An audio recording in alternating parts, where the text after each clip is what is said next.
दोस्तों नमस्कार। दुनिया की राजनीति में किस्मत कई बार ऐसा खेल खेलती है कि जो देश या नेता कल तक खुद को सबसे मजबूत समझते थे, वही अचानक मुश्किल के समय किसी और की तरफ उम्मीद से देखने लगते हैं। कुछ समय पहले तक एक ऐसे प्रिंस थे जो पाकिस्तान के साथ मिलकर भारत के खिलाफ सैन्य सहयोग की बातें कर रहे थे। उन्हें भरोसा था कि अगर कभी हालात टकराव तक पहुंच गए तो पाकिस्तान उनके साथ मजबूती से खड़ा रहेगा। लेकिन समय ने ऐसी करवट ली कि आज वही नेता भारत की तरफ उम्मीद भरी नजरों से देख रहे हैं। हैरानी की बात यह है कि जिस पाकिस्तान के दम पर भारत को चुनौती देने की बातें की जा रही थी, आज उसी पाकिस्तान से मदद मांगने की स्थिति भी नहीं बची है। सवाल यह उठता है कि आखिर ऐसा क्या हुआ कि भारत के खिलाफ रणनीति बनाने वाला देश अब खुद भारत की तरफ उम्मीद से देख रहा है। यह पुरानी कहानी जुड़ी है सऊदी अरब के शक्तिशाली नेता मोहम्मद बिन सलमान से, जिन्हें दुनिया MBS के नाम से भी जानती है। आज उनके सामने ऐसा संकट खड़ा हो गया है जिसने पूरे देश की व्यवस्था को हिला दिया है। चलिए दोस्तों, पूरी खबर क्या है इसको समझते हैं। लेकिन आगे बढ़ने से पहले आप हमारी वीडियो को लाइक करके दोस्तों चैनल को सब्सक्राइब जरूर कर दीजिएगा, और वीडियो कहां से हमारी देख रहे हैं कमेंट करके जरूर बताइएगा। दरअसल दोस्तों, इस समय सऊदी अरब एक साथ दो बड़ी समस्याओं का सामना कर रहा है। एक तरफ पूरे मिडिल ईस्ट में बढ़ता तनाव है और ईरान की संभावित कार्रवाई का डर बना हुआ है। दूसरी तरफ एक ऐसी समस्या सामने आ गई है जो सीधे आम लोगों की रोजमर्रा की जिंदगी से जुड़ी है, और वह है खाने की चीजों की कमी। यह समस्या अचानक और गंभीर तब हो गई जब फारस की खाड़ी का सबसे महत्वपूर्ण समुद्री रास्ता स्ट्रेट ऑफ हार्मुज तनाव के कारण प्रभावित होने लगा।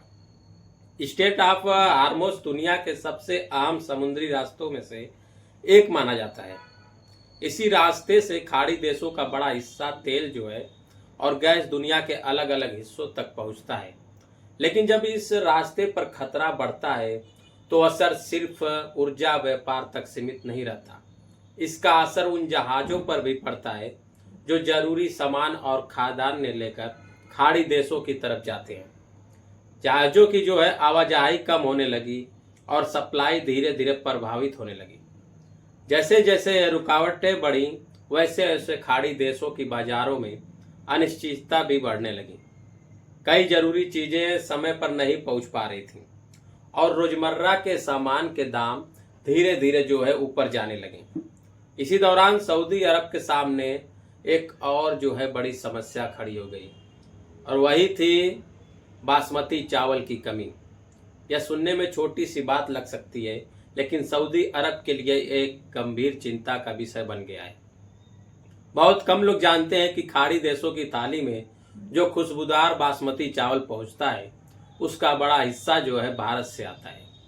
भारत से हर साल लाखों टन बासमती चावल सऊदी अरब, ईरान, इराक और UAE, कतर और ओमान जैसे देशों में भेजा जाता है।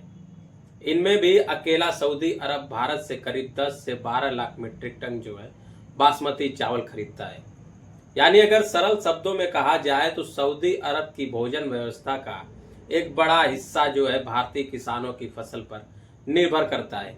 लेकिन जब समुद्री रास्तों में रुकावट आई तो इस सप्लाई चेन पर भी असर पड़ना शुरू हो गया। पहले से मौजूद स्टॉक धीरे धीरे कम होने लगे और बाजार में चिंता बढ़ने लगी। तभी इस पुरानी कहानी में एक नया मोड़ आया, जब खबर सामने आई कि ईरान अपने कुछ भरोसेमंद व्यापारिक साझेदारों को स्ट्रेट ऑफ हार्मुज के रास्ते सीमित व्यापार की अनुमति दे सकता है। और इसी जगह से इस पूरी कहानी ने एक नया और दिलचस्प मोड़ लेना शुरू किया। ईरान की तरफ से जैसे ही यह संकेत मिला कि कुछ भरोसेमंद देशों के जहाज़ों को स्ट्रेट ऑफ हार्मुज से गुजरने की सीमित अनुमति दी जा सकती है, फिर उसी समय एक नई चर्चा शुरू हो गई। खबरों में यह भी कहा गया कि इस सूची में भारत का नाम शामिल हो सकता है। इसका मतलब यह था कि भारतीय जहाज बाकी देशों की तुलना में अपेक्षाकृत कम रुकावट के साथ व्यापार जारी रख सकते हैं। बस यहीं से सऊदी अरब के सामने एक नया जो है रास्ता दिखाई देने लगा, क्योंकि अगर बासमती चावल की सप्लाई जारी रखनी थी तो सबसे भरोसेमंद स्रोत भारत ही था। अब सऊदी अरब को यह भी समझ आने लगा है कि पाकिस्तान भले ही राजनीतिक समर्थन की बातें कर सकता है, लेकिन इतनी बड़ी मात्रा में खाद्यान्न की जरूरत पूरी करना उसके लिए आसान नहीं है। दूसरी तरफ भारत दुनिया का सबसे बड़ा जो है बासमती चावल का निर्यातक है और खाड़ी देशों के साथ उसका व्यापार कई दशकों से मजबूत रहा है। यही वजह है कि आज वही देश भारत की तरफ उम्मीद से देख रहा है, जिसके साथ कभी राजनीतिक मतभेद भी सामने आए थे।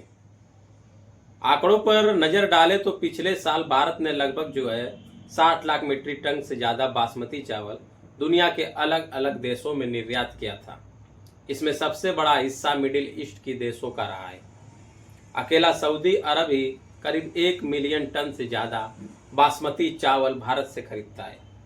यानी खाड़ी देशों की भोजन व्यवस्था का एक बड़ा जो है हिस्सा भारतीय किसानों की फसल से जुड़ा हुआ है। लेकिन जब समुद्री रास्तों पर खतरा बढ़ा तो यह पूरा जो है व्यापार अनिश्चितता में फंस गया। कई शिपिंग कंपनियों ने जहाज़ों की आवाजाही कम कर दी और इंश्योरेंस कंपनियों ने जोखिम के कारण प्रीमियम बढ़ा दिया।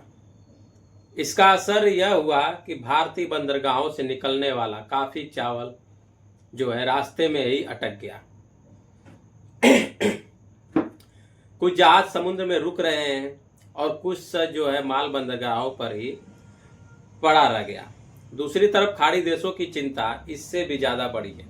उनके पास तेल और गैस के विशाल भंडार जरूर हैं, लेकिन खाद्यान्न उत्पादन के मामले में वो लगभग पूरी तरह जो है दूसरे देशों पर ही निर्भर है।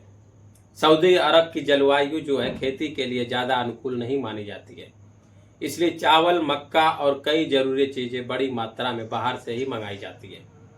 जब समुद्री रास्तों में रुकावट आती है तो उसका असर सीधे बाजार और आम लोगों की थाली पर दिखाई देने लगता है। इसी दौरान कुछ व्यापारियों ने इस स्थिति को एक अवसर के रूप में भी देखने की कोशिश की। पाकिस्तान के कुछ कारोबारियों ने खाड़ी देशों में यह संदेश फैलाना शुरू किया कि भारत ने अपने चावल के निर्यात पर जो है रोक लगा दी है। इसके बाद कुछ बाजारों में पाकिस्तानी बासमती ब्रांड्स की मौजूदगी बढ़ने लगी। हालांकि वास्तविकता यह थी कि भारत ने निर्यात बंद नहीं किया था, बल्कि समुद्र के रास्तों में आई समस्या के कारण सप्लाई प्रभावित हुई थी। इसके बावजूद विशेषज्ञ मानते हैं कि भारतीय बासमती की पहचान और गुणवत्ता इतनी मजबूत है कि लंबे समय में उसकी जगह लेना आसान नहीं है। यही कारण है कि संकट के समय भी खाड़ी देशों की नज़र भारत की तरफ ही बनी हुई है। अंतर्राष्ट्रीय राजनीति में अक्सर जो है हालात बदलते रहते हैं, लेकिन आर्थिक की जरूरतों देश को एक दूसरे के करीब ले आती हैं। अगर इस पूरे घटनाक्रम को ध्यान से देखा जाए तो यह सिर्फ चावल के व्यापार की कहानी नहीं है, यह उस बदलती दुनिया की झलक है जहां भोजन, ऊर्जा और समुद्री रास्ते भी रणनीतिक ताकत का हिस्सा बनते जा रहे हैं। आज हालात जो है ऐसे बन गए हैं कि तेल के विशाल भंडार वाले देश भी अपनी खास सुरक्षा के लिए एक कृषि शक्ति की तरफ जो है उम्मीद से देख रहे हैं। और यह दिखाता है कि दुनिया की असली ताकत कई बार जमीन और खेतों से भी आती है। इसके साथ ही भारत के लिए भी यह स्थिति काफ़ी महत्वपूर्ण बन जाती है। एक तरफ जो है भारतीय किसान और एक्सपोर्ट का हित जुड़ा हुआ है, तो दूसरी तरफ खाड़ी देशों के साथ भारत के पुराने व्यापारिक और ऊर्जा संबंध भी हैं। लाखों भारतीय जो है नागरिक भी इन देशों में काम करते हैं, इसलिए भारत हमेशा यह कोशिश करता है कि व्यापार और आपूर्ति की यह कड़ी मजबूती बनी रहे। यही कारण है कि संकट के समय भी बातचीत और सहयोगी के रास्ते खुले रहते हैं। आखिर में यह पूरा घटनाक्रम हमें एक बड़ी सीख भी देता है कि दुनिया की ताकत सिर्फ हथियारों या बड़े आर्थिक आंकड़ों में ही नहीं छिपी होती, बल्कि उन संसाधनों में भी होती है जो सीधे आम लोगों की जिंदगी से जुड़े होते हैं। भोजन, पानी और ऊर्जा जैसे साधन आज वैश्विक राजनीति के सबसे बड़े हथियार बनते जा रहे हैं। और शायद यही वजह है कि आज मिडिल ईस्ट के इस संकट के बीच कई देश एक बार फिर भारत जैसी कृषि शक्ति वाली देश की तरफ उम्मीद भरी नज़रों से देख रहे हैं। इससे साफ पता चलता है कि भारत ने अपनी तरकस में खाद्यान्न जरूरतों के ऐसे अचूक तीर रखे हुए हैं जो दुनिया को उसकी तरफ झुकने के लिए मजबूर कर देते हैं। अगर आपको यह जानकारी उपयोगी लगी हो तो कमेंट में जरूर बताइए कि इस पूरे घटना मामले में आपकी क्या राय है। साथ ही वीडियो को लाइक करें और अपने दोस्तों के साथ शेयर करें और चैनल को सब्सक्राइब करना बिल्कुल न भूलें।